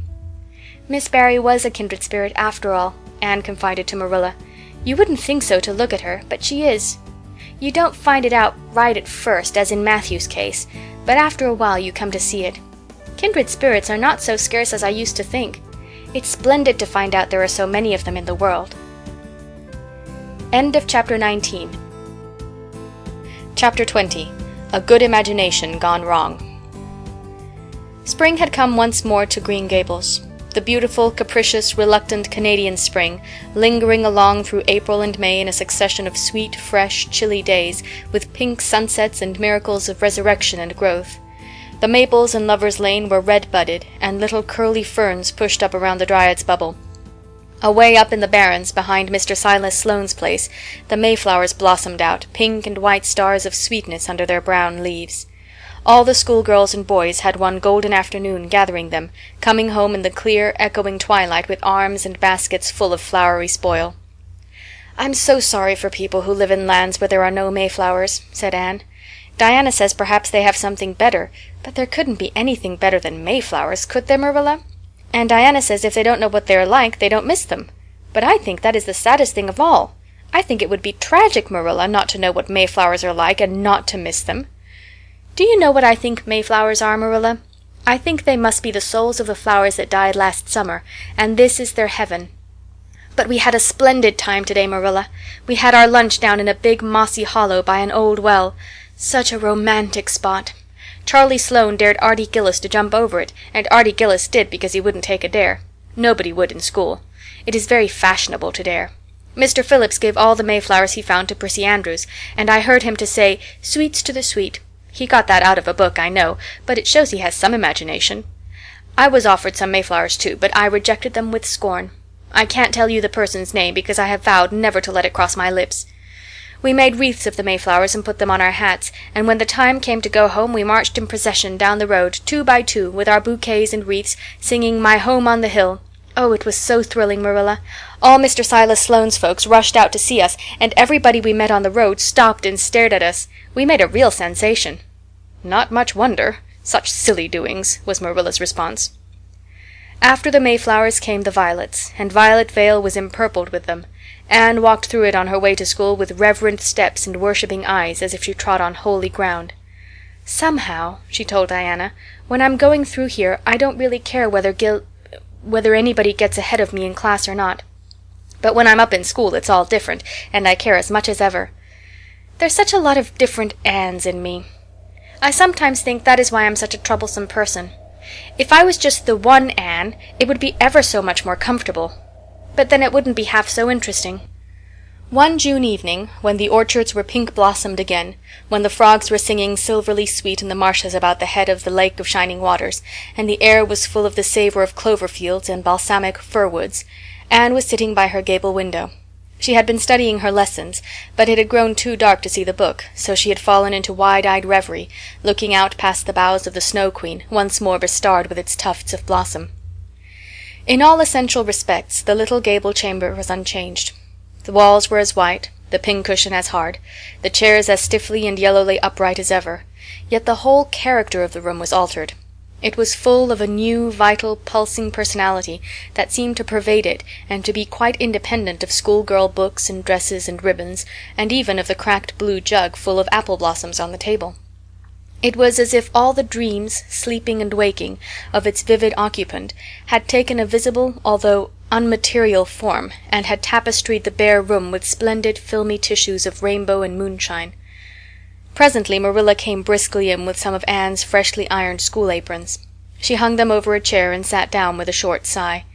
She had had one of her headaches that afternoon, and although the pain had gone she felt weak and tuckered out, as she expressed it. Anne looked at her with eyes limpid with sympathy. "I do truly wish I could have had the headache in your place, Marilla. I would have endured it joyfully for your sake." "I guess you did your part in attending to the work and letting me rest," said Marilla. "You seem to have got on fairly well and made fewer mistakes than usual. Of course it wasn't exactly necessary to starch Matthew's handkerchiefs, and most people, when they put a pie in the oven to warm up for dinner, take it out and eat it when it gets hot instead of leaving it to be burned to a crisp. But that doesn't seem to be your way, evidently." Headaches always left Marilla somewhat sarcastic. "Oh, I'm so sorry," said Anne penitently. "I never thought about that pie from the moment I put it in the oven till now, although I felt instinctively that there was something missing on the dinner table. I was firmly resolved, when you left me in charge this morning, not to imagine anything, but keep my thoughts on facts. I did pretty well until I put the pie in, and then an irresistible temptation came to me to imagine I was an enchanted princess shut up in a lonely tower with a handsome knight riding to my rescue on a coal-black steed. So that is how I came to forget the pie. I didn't know I starched the handkerchiefs. All the time I was ironing I was trying to think of a name for a new island Diana and I have discovered up the brook. It's the most ravishing spot, Marilla. There are 2 maple trees on it, and the brook flows right around it. At last it struck me that it would be splendid to call it Victoria Island, because we found it on the Queen's birthday. Both Diana and I are very loyal. But I'm sorry about that pie and the handkerchiefs. I wanted to be extra good today because it's an anniversary. Do you remember what happened this day last year, Marilla?" "No, I can't think of anything special." "Oh, Marilla, it was the day I came to Green Gables. I shall never forget it. It was the turning point in my life. Of course, it wouldn't seem so important to you. I've been here for a year, and I've been so happy. Of course, I've had my troubles, but one can live down troubles." "Are you sorry you kept me, Marilla?" "No, I can't say I'm sorry," said Marilla, who sometimes wondered how she could have lived before Anne came to Green Gables. "No, not exactly sorry. If you've finished your lessons, Anne, I want you to run over and ask Mrs. Barry if she'll lend me Diana's apron pattern." "Oh, it's too dark," cried Anne. "Too dark? Why, it's only twilight, and goodness knows you've gone over often enough after dark." "I'll go over early in the morning," said Anne eagerly. "I'll get up at sunrise and go over, Marilla." "What has got into your head now, Anne Shirley? I want that pattern to cut out your new apron this evening. Go at once, and be smart, too." "I'll have to go around by the road, then," said Anne, taking up her hat reluctantly. "Go by the road and waste half an hour? I'd like to catch you." "I can't go through the haunted wood, Marilla," cried Anne desperately. Marilla stared. "The haunted wood? Are you crazy? What under the canopy is the haunted wood?" "The spruce wood over the brook," said Anne in a whisper. "Fiddlesticks! There is no such thing as a haunted wood anywhere. Who has been telling you such stuff?" "Nobody," confessed Anne. "Diana and I just imagined the wood was haunted. All the places around here are so commonplace. We just got this up for our own amusement. We began it in April. A haunted wood is so very romantic, Marilla. We chose the spruce grove because it's so gloomy. Oh, we have imagined the most harrowing things. There's a white lady walks along the brook just about this time of the night and wrings her hands and utters wailing cries. She appears when there is to be a death in the family. And the ghost of a little murdered child haunts the corner up by Idlewild. It creeps up behind you and lays its cold fingers on your hand. So. Oh, Marilla, it gives me a shudder to think of it. And there's a headless man stalks up and down the path, and skeletons glower at you between the boughs. Oh, Marilla, I wouldn't go through the haunted wood after dark now for anything. I'd be sure that white things would reach out from behind the trees and grab me." "Did ever anyone hear the like?" ejaculated Marilla, who had listened in dumb amazement. "Anne Shirley, do you mean to tell me you believe all that wicked nonsense of your own imagination?" "Not believe exactly," faltered Anne. "At least, I don't believe it in daylight. But after dark, Marilla, it's different. That is when ghosts walk." "There are no such things as ghosts, Anne." "Oh, but there are, Marilla," cried Anne eagerly. "I know people who have seen them, and they are respectable people. Charlie Sloane says that his grandmother saw his grandfather driving home the cows one night after he'd been buried for a year. You know Charlie Sloane's grandmother wouldn't tell a story for anything. She's a very religious woman. And Mrs. Thomas's father was pursued home one night by a lamb of fire with its head cut off, hanging by a strip of skin. He said he knew it was the spirit of his brother, and that it was a warning he would die within 9 days. He didn't, but he died 2 years after, so you see it was really true. And Ruby Gillis says—" "Anne Shirley," interrupted Marilla firmly, "I never want to hear you talking in this fashion again. I've had my doubts about that imagination of yours right along, and if this is going to be the outcome of it, I won't countenance any such doings. You'll go right over to Barry's, and you'll go through that spruce grove, just for a lesson and a warning to you, and never let me hear a word out of your head about haunted woods again." Anne might plead and cry as she liked, and did, for her terror was very real. Her imagination had run away with her, and she held the spruce grove in mortal dread after nightfall. But Marilla was inexorable. She marched the shrinking ghost-seer down to the spring, and ordered her to proceed straightway over the bridge and into the dusky retreats of wailing ladies and headless spectres beyond. "Oh, Marilla, how can you be so cruel?" sobbed Anne. "What would you feel like if a white thing did snatch me up and carry me off?" "I'll risk it," said Marilla unfeelingly. "You know I always mean what I say. I'll cure you of imagining ghosts into places. March! Now!" Anne marched. That is, she stumbled over the bridge and went shuddering up the horrible dim path beyond. Anne never forgot that walk. Bitterly did she repent the license she had given to her imagination. The goblins of her fancy lurked in every shadow about her, reaching out their cold, fleshless hands to grasp the terrified small girl who had called them into being. A white strip of birch bark blowing up from the hollow over the brown floor of the grove made her heart stand still. The long-drawn wail of two old boughs rubbing against each other brought out the perspiration in beads on her forehead. The swoop of bats in the darkness over her was as the wings of unearthly creatures. When she reached Mr. William Bell's field, she fled across it as if pursued by an army of white things, and arrived at the Barry kitchen door so out of breath that she could hardly gasp out her request for the apron pattern. Diana was away, so that she had no excuse to linger. The dreadful return journey had to be faced. Anne went back over it with shut eyes, preferring to take the risk of dashing her brains out among the boughs to that of seeing a white thing. When she finally stumbled over the log bridge, she drew one long, shivering breath of relief. "Well, so nothing caught you?" said Marilla unsympathetically. "Oh, Marilla," chattered Anne, "I'll be contented with commonplace places after this." End of Chapter 20. Chapter 21. A New Departure in Flavorings. "Dear me, there is nothing but meetings and partings in this world, as Mrs. Lynde says," remarked Anne plaintively, putting her slate and books down on the kitchen table on the last day of June, and wiping her red eyes with a very damp handkerchief. "Wasn't it fortunate, Marilla, that I took an extra handkerchief to school today? I had a presentiment that it would be needed." "I never thought you were so fond of Mr. Phillips that you'd require 2 handkerchiefs to dry your tears just because he was going away," said Marilla. "I don't think I was crying because I was really so very fond of him," reflected Anne. "I just cried because all the others did. It was Ruby Gillis started it. Ruby Gillis has always declared she hated Mr. Phillips, but just as soon as he got up to make his farewell speech she burst into tears. Then all the girls began to cry, one after the other. I tried to hold out, Marilla. I tried to remember the time Mr. Phillips made me sit with a boy, and the time he spelled my name without an E on the blackboard, and how he said I was the worst dunce he ever saw at geometry, and laughed at my spelling, and all the times he had been so horrid and sarcastic. But somehow I couldn't, Marilla, and I just had to cry too. Jane Andrews has been talking for a month about how glad she'd be when Mr. Phillips went away, and she declared she'd never shed a tear. Well, she was worse than any of us, and had to borrow a handkerchief from her brother. Of course the boys didn't cry, because she hadn't brought one of her own, not expecting to need it. Oh, Marilla, it was heart-rending. Mr. Phillips made such a beautiful farewell speech beginning, 'The time has come for us to part.' It was very affecting, and he had tears in his eyes too, Marilla. Oh, I felt dreadfully sorry and remorseful for all the times I'd talked in school and drawn pictures of him on my slate and made fun of him and Prissy. I can tell you, I wish I'd been a model pupil like Minnie Andrews. She hadn't anything on her conscience. The girls cried all the way home from school. Carrie Sloane kept saying every few minutes, 'The time has come for us to part,' and that would start us off again whenever we were in any danger of cheering up. I do feel dreadfully sad, Marilla. But one can't feel quite in the depths of despair with 2 months' vacation before them, can they, Marilla? And besides, we met the new minister and his wife coming from the station. For all I was feeling so bad about Mr. Phillips going away, I couldn't help taking a little interest in a new minister, could I? His wife is very pretty. Not exactly regally lovely, of course. It wouldn't do, I suppose, for a minister to have a regally lovely wife, because it might set a bad example. Mrs. Lynde says the minister's wife over at Newbridge sets a very bad example, because she dresses so fashionably.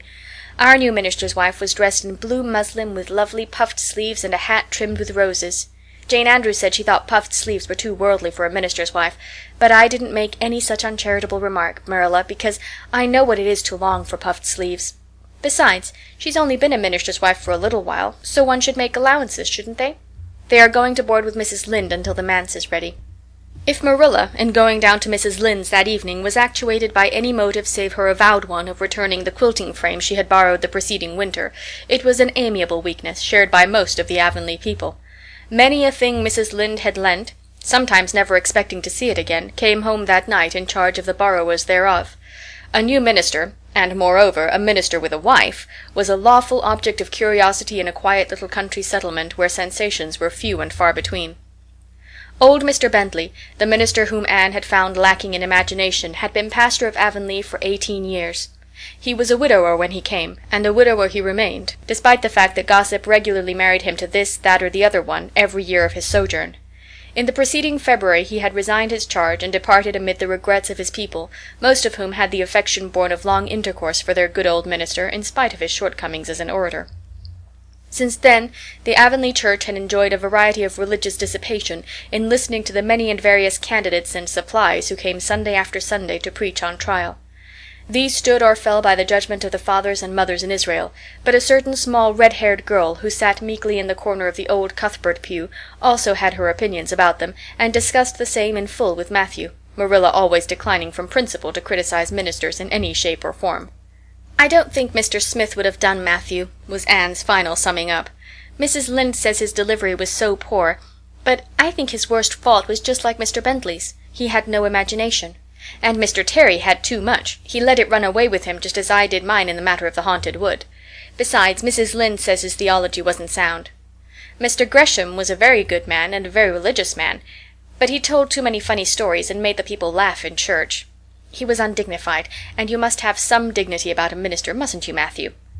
I thought Mr. Marshall was decidedly attractive, but Mrs. Lynde says he isn't married, or even engaged, because she made special inquiries about him, and she says it would never do to have a young unmarried minister in Avonlea, because he might marry in the congregation, and that would make trouble. Mrs. Lynde is a very far-seeing woman, isn't she, Matthew? I'm very glad they've called Mr. Allen. I liked him because his sermon was interesting, and he prayed as if he meant it, and not just as if he did it because he was in the habit of it. Mrs. Lynde says he isn't perfect, but she says she supposes we couldn't expect a perfect minister for $750 a year, and anyhow his theology is sound because she questioned him thoroughly on all the points of doctrine, and she knows his wife's people, and they are most respectable, and the women are all good housekeepers. Mrs. Lynde says that sound doctrine in the man and good housekeeping in the woman make an ideal combination for a minister's family. The new minister and his wife were a young, pleasant-faced couple, still on their honeymoon, and full of all good and beautiful enthusiasms for their chosen life-work. Avonlea opened its heart to them from the start. Old and young liked the frank, cheerful young man with his high ideals, and the bright, gentle little lady who assumed the mistress-ship of the manse. With Mrs. Allen, Anne felt promptly and wholeheartedly in love. She had discovered another kindred spirit. "Mrs. Allen is perfectly lovely," she announced one Sunday afternoon. "She has taken our class, and she's a splendid teacher. She said right away she didn't think it was fair for the teacher to ask all the questions, and you know, Marilla, that is exactly what I've always thought. She said we could ask her any question we liked, and I asked ever so many. I'm good at asking questions, Marilla." "I believe you," was Marilla's emphatic comment. "Nobody else asked any except Ruby Gillis, and she asked if there was to be a Sunday school picnic this summer. I didn't think that was a very proper question to ask because it hadn't any connection with the lesson. The lesson was about Daniel in the lion's den. But Mrs. Allen just smiled and said she thought there would be.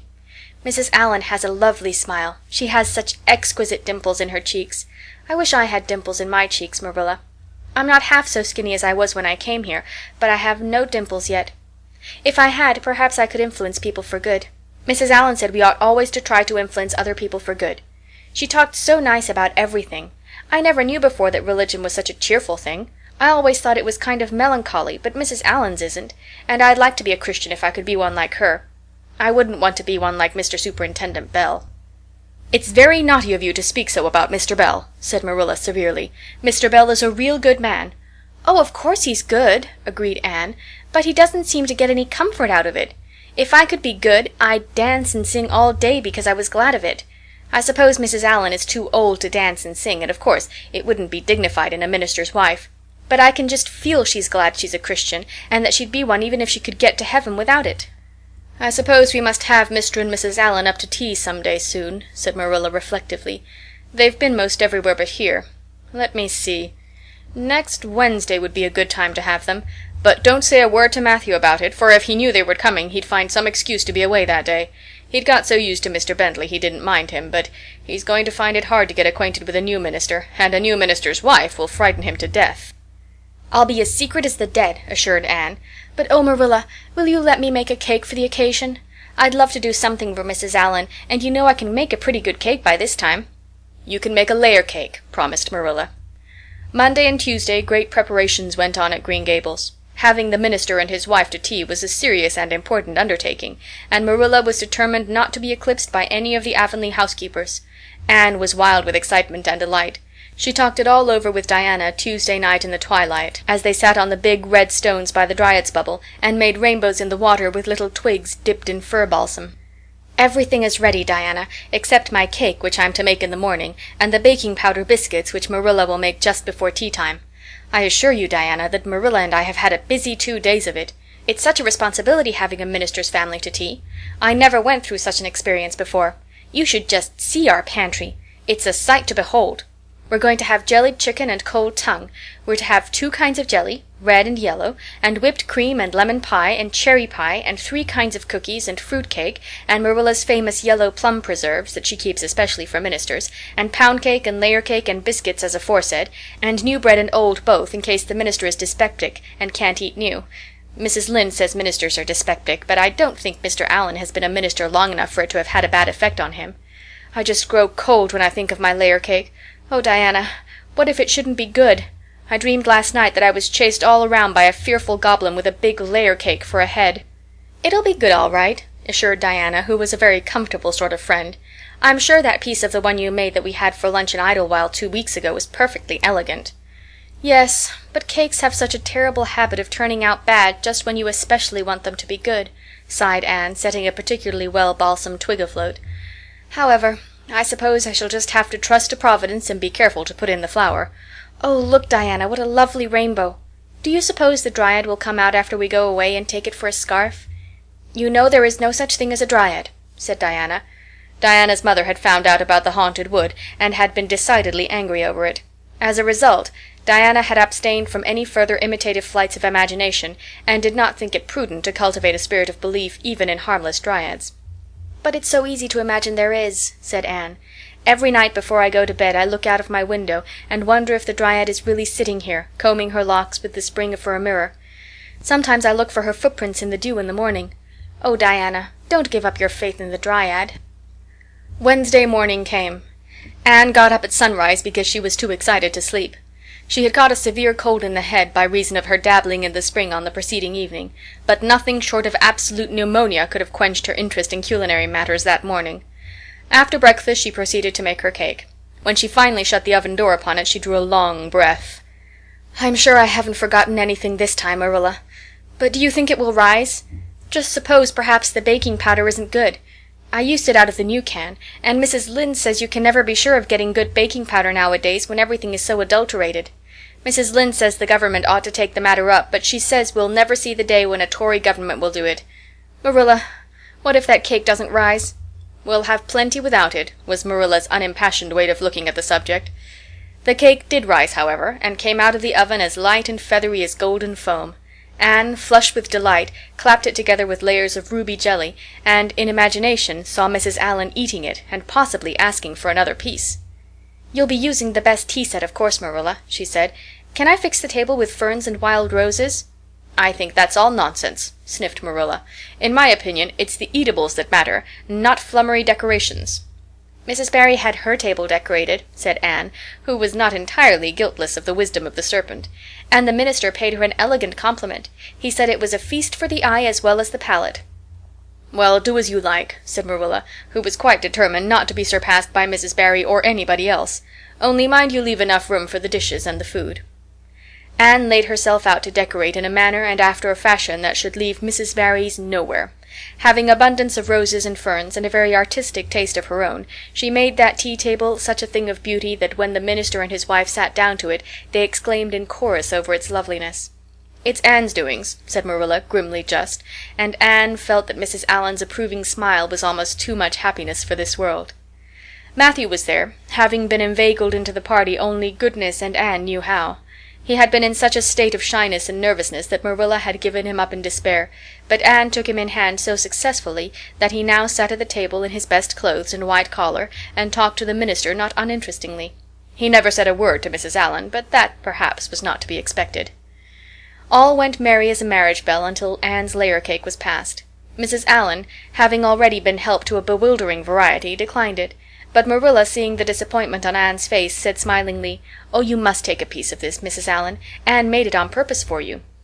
"In that case I must sample it," laughed Mrs. Allen, helping herself to a plump triangle, as did also the minister and Marilla. Mrs. Allen took a mouthful of hers, and a most peculiar expression crossed her face. Not a word did she say, however, but steadily ate away at it. Marilla saw the expression and hastened to taste the cake. "Anne Shirley!" she exclaimed. "What on earth did you put into that cake?" "Nothing but what the recipe said, Marilla," cried Anne with a look of anguish. "Oh, isn't it all right?" "All right? It's simply horrible! Mr. Allen, don't try to eat it. Anne, taste it yourself. What flavoring did you use?" "Vanilla," said Anne, her face scarlet with mortification after tasting the cake. "Only vanilla. Oh, Marilla, it must have been the baking powder. I had my suspicions of that baking powder fiddlesticks. Go and bring me the bottle of vanilla you used." Anne fled to the pantry and returned with a small bottle partially filled with a brown liquid and labeled yellowly, "Best Vanilla." Marilla took it, uncorked it, and smelled it. "Mercy on us, Anne! You flavored that cake with anodyne liniment. I broke the liniment bottle last week and poured what was left into an old empty vanilla bottle. I suppose it's partly my fault, I should have warned you, but for pity's sake, why couldn't you have smelled it?" Anne dissolved into tears under this double disgrace. "I couldn't! I had such a cold!" And with this she fairly fled to the gable chamber, where she cast herself on the bed and wept as one who refuses to be comforted. Presently a light step sounded on the stairs, and somebody entered the room. "Oh, Marilla," sobbed Anne, without looking up, "I'm disgraced forever. I shall never be able to live this down. It will get out. Things always do get out in Avonlea. Diana will ask me how my cake turned out, and I shall have to tell her the truth. I shall always be pointed at as the girl who flavored a cake with anodyne liniment. The boys in school will never get over laughing at it. Oh, Marilla, if you have a spark of Christian pity, don't tell me that I must go down and wash the dishes after this. I'll wash them when the minister and his wife are gone, but I cannot ever look Mrs. Allen in the face again. Perhaps she'll think I tried to poison her. Mrs. Lynde says she knows an orphan girl who tried to poison her benefactor, but the liniment isn't poisonous. It's meant to be taken internally, although not in cakes. Won't you tell Mrs. Allen so, Marilla?" "Suppose you jump up and tell her so yourself," said a merry voice. Anne flew up to find Mrs. Allen standing by her bed, surveying her with laughing eyes. "My dear little girl, you mustn't cry like this," she said, genuinely disturbed by Anne's tragic face. "Why, it's all just a funny mistake that anybody might make." "Oh, no, it takes me to make such a mistake," said Anne forlornly. "And I wanted to have that cake so nice for you, Mrs. Allen." "Yes, I know, dear, and I assure you I appreciate your kindness and thoughtfulness just as much as if it had turned out all right. Now you mustn't cry any more, but come down with me and show me your flower garden. Miss Cuthbert tells me you have a little plot all your own. I want to see it, for I'm very much interested in flowers." Anne permitted herself to be led down and comforted, reflecting that it was really providential that Mrs. Allen was a kindred spirit. Nothing more was said about the liniment cake, and when the guests went away, Anne found that she had enjoyed the evening more than could have been expected, considering that terrible incident. Nevertheless, she sighed deeply. "Marilla, isn't it nice to think that tomorrow is a new day with no mistakes in it yet?" "I warrant you'll make plenty in it," said Marilla. "I never saw your beat for making mistakes, Anne." "Yes, and well I know it," admitted Anne mournfully. "But have you ever noticed one encouraging thing about me, Marilla? I never make the same mistake twice." "I don't know as that's much benefit when you're always making new ones." "Oh, don't you see, Marilla? There must be a limit to the mistakes one person can make, and when I get to the end of them, then I'll be through with them. That's a very comforting thought." "Well, you'd better go and give that cake to the pigs," said Marilla. "It isn't fit for any human to eat, not even Jerry Butte." End of chapter 21. Chapter 22. Anne is invited out to tea. "And what are your eyes popping out of your head about now?" asked Marilla when Anne had just come in from a run to the post office. "Have you discovered another kindred spirit?" Excitement hung around Anne like a garment, shone in her eyes, kindled in every feature. She had come dancing up the lane like a wind-blown sprite through the mellow sunshine and lazy shadows of the August evening. "No, Marilla, but oh, what do you think? I'm invited to tea at the manse tomorrow afternoon. Mrs. Allen left the letter for me at the post office. Just look at it, Marilla. Miss Anne Shirley, Green Gables. That is the first time I was ever called Miss. Such a thrill as it gave me. I shall cherish it forever among my choicest treasures." "Mrs. Allan told me she meant to have all the members of her Sunday school class to tea in turn," said Marilla, regarding the wonderful event very coolly. "You needn't get in such a fever over it. Do learn to take things calmly, child." For Anne to take things calmly would have been to change her nature. All spirit and fire and dew as she was, the pleasures and pains of life came to her with trebled intensity. Marilla felt this and was vaguely troubled over it, realizing that the ups and downs of existence would probably bear hardly on this impulsive soul, and not sufficiently understanding that the equally great capacity for delight might more than compensate. Therefore Marilla conceived it to be her duty to drill Anne into a tranquil uniformity of disposition as impossible and alien to her as to a dancing sunbeam in one of the brook shallows. She did not make much headway, as she sorrowfully admitted to herself. The downfall of some dear hope or plan plunged Anne into deeps of affliction. The fulfillment thereof exalted her into dizzy realms of delight. Marilla had almost begun to despair of ever fashioning this waif of the world into her model little girl of demure manners and prim deportment. Neither would she have believed that she really liked Anne much better as she was. Anne went to bed that night speechless with misery because Matthew had said the wind was round northeast and he feared it would be a rainy day tomorrow. The rustle of the poplar leaves about the house worried her, it sounded so like pattering raindrops, and the full, far-away roar of the Gulf, to which she listened delightedly at other times, loving its strange, sonorous, haunting rhythm, now seemed like a prophecy of storm and disaster to a small maiden who particularly wanted a fine day. Anne thought that the morning would never come. But all things have an end, even nights before the day on which you are invited to take tea at the manse. The morning, in spite of Matthew's predictions, was fine, and Anne's spirits soared to their highest. "Oh, Marilla, there is something in me today that makes me just love everybody I see," she exclaimed as she washed the breakfast dishes.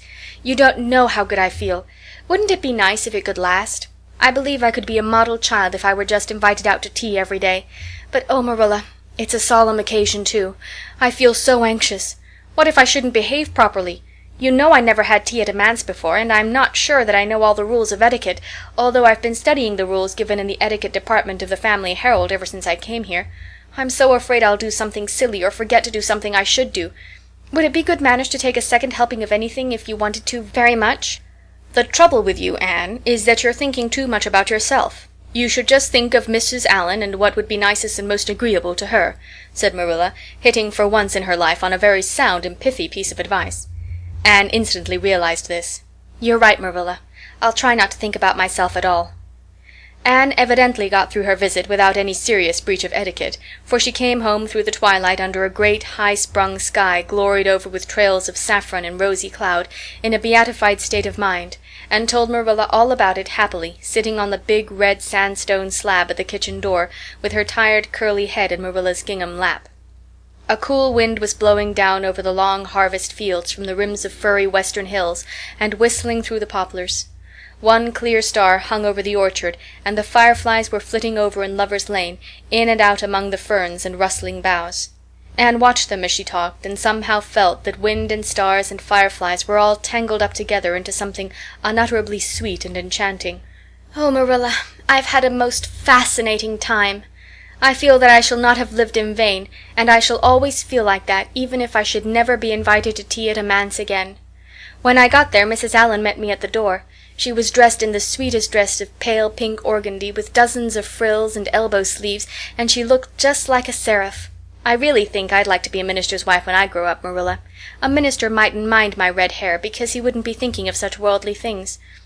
But then, of course, one would have to be naturally good, and I'll never be that, so I suppose there's no use thinking about it. Some people are naturally good, you know, and others are not. I'm one of the others. Mrs. Lynde says I'm full of original sin. No matter how hard I try to be good, I can never make such a success of it as those who are naturally good. It's a good deal like geometry, I expect. But don't you think that trying so hard ought to count for something? Mrs. Allan is one of the naturally good people. I love her passionately. You know there are some people like Matthew and Mrs. Allan that you can love right off without any trouble, and there are others like Mrs. Lynde that you have to try very hard to love. You know you ought to love them because they know so much and are such active workers in the church, but you have to keep reminding yourself of it all the time or else you forget. There was another little girl at the manse to tea, from the White Sands Sunday School. Her name was Lauretta Bradley, and she was a very nice little girl. Not exactly a kindred spirit, you know, but still very nice. We had an elegant tea, and I think I kept all the rules of etiquette pretty well. After tea Mrs. Allan played and sang, and she got Loretta and me to sing too. Mrs. Allan says I have a good voice, and she says I must sing in the Sunday school choir after this. You can't think how I was thrilled at the mere thought. I've so longed to sing in the Sunday school choir as Diana does, but I feared it was an honor I could never aspire to. Loretta had to go home early because there is a big concert in the White Sands Hotel tonight, and her sister is to recite at it. Loretta says that the Americans at the hotel give a concert every fortnight in aid of the Charlottetown Hospital, and they ask lots of the White Sands people to recite. Loretta said she expected to be asked herself some day. I just gazed at her in awe. After she had gone, Mrs. Allan and I had a heart-to-heart talk. I told her everything, about Mrs. Thomas and the twins and Katie Maurice and Violetta and coming to Green Gables and my troubles over geometry, and would you believe it, Marilla? Mrs. Allan told me she was a dunce at geometry too. You don't know how that encouraged me. Mrs. Lynde came to the manse just before I left, and what do you think, Marilla? The trustees have hired a new teacher, and it's a lady. Her name is Miss Muriel Stacy. Isn't that a romantic name? Mrs. Lynde says they've never had a female teacher in Avonlea before, and she thinks it is a dangerous innovation. But I think it will be splendid to have a lady teacher, and I really don't see how I'm going to live through the 2 weeks before school begins. I'm so impatient to see her. End of chapter 22.